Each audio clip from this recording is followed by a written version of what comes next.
Everyone, we're here today to talk with Simone Chiaretta. Yes. I said that right, didn't I? That's right, yeah. Good stuff.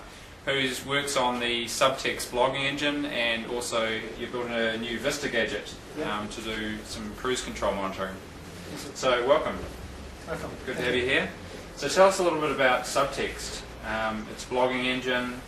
What else can it do? You know, what's the elevator pitch for everyone? Yeah, subtext is a port of the old .text blogging engine built by now Scott Weiskerman. It's now working at the community server. Yep, intelligent. Intelligent, exactly. And some guys in the United States thought that it was a pity to throw away .text because it was a very good built very good. And especially Phil Hacker, which is the web developer from Los Angeles, decided to get the code and go on building on it. And so he started as his own project, and then other people joined him, and now it's pretty well used in the world. Cool. So around I think 1,000 blogging on this platform. So how did you get involved with the subtext effort? Yeah, I wanted to build my own blogging engine, as probably everyone, every tech developer in the world tried to do once. But I thought, no, it takes too much time to build it overnight, and I wanted to have a blogging platform to start blogging with, so I decided I want to start with something else. And at the moment, the text was too old, the community server was too big because it had also few forums, picture galleries and other stuff, so I decided.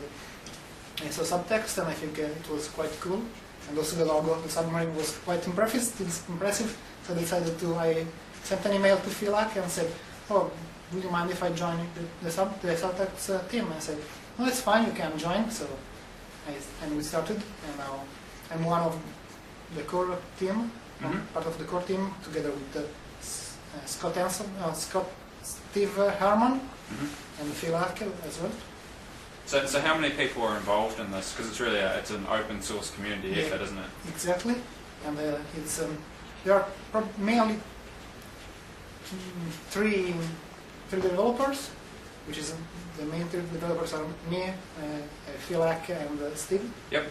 And then there are other few people that are involved with patches or doing small tasks. Yep. Cool.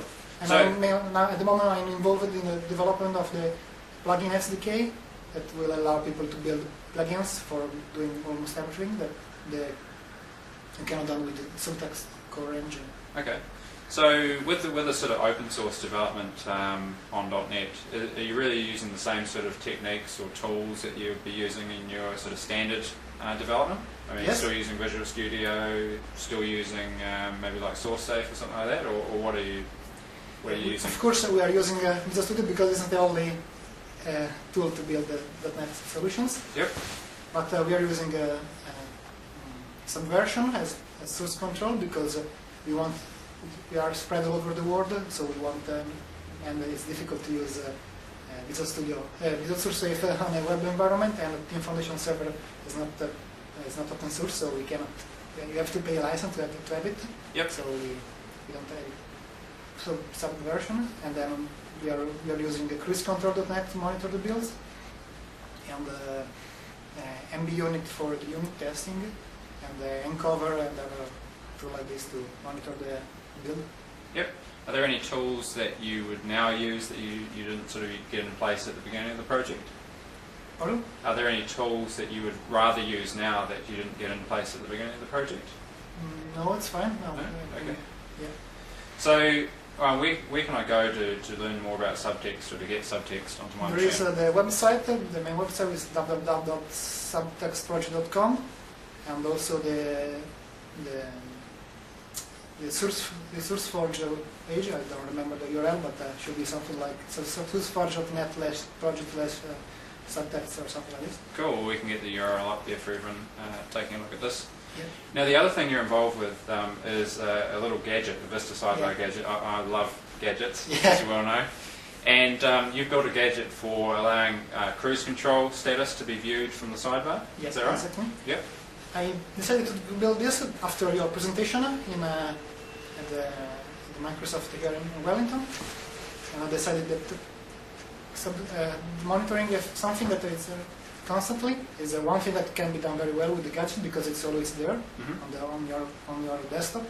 While I decided I think that the gadget is the best solution than the CC tray that runs the tray because it's more visible. You get more visibility. You can do more stuff with it, and it's also visually nice than the tray, the icon in the tray bar. So I decided to do it. Cool. And how many people are using the gadget already? It's been released 2 weeks ago, and I don't know how many people are really using it, but I had around 1,000 downloads.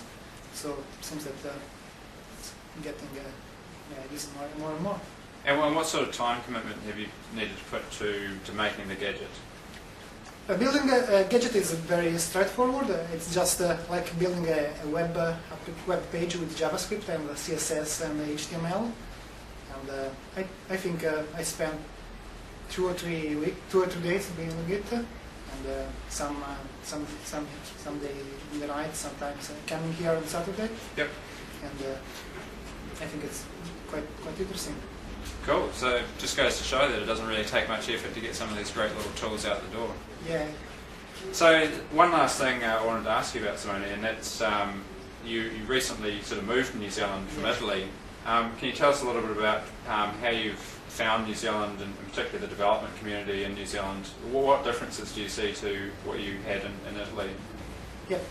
I think everything in New Zealand is smaller than it is in Europe, and so also the development community is smaller, but I think it is not so bad as I thought when I arrived here, because in Italy we have a national user group with thousands of users, and all the meetings are with 200, 300 people, while here there are only 30 people.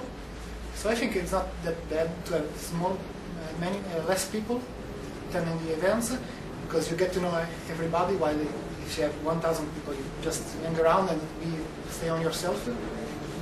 And also probably organizing such small events is easier than organizing events with 1,000 persons, because logistically different. And I think it's quite good. Yep. Yeah. Now, the last thing, do you want to just give us a little pitch for your blog? You've got a blog up, it's codeclimber.net.nz. Exactly. What do you sort of write about on your blog normally? Normally I write something technical stuff, but also some kind of the experience I have in the real rock climbing. And unfortunately here in New Zealand, in Wellington especially, it's not very easy to do rock climbing, because the closest spot is Lake Taupo, which is a few hours from here driving. But yeah, I'm doing some indoor stuff, so not too bad. Cool. Oh, well, thanks for coming along and having us chat to us today. Really interesting. I'm going to have to check out subtext, and I'm already using that gadget, so thanks for that. Thanks, Simone. Welcome.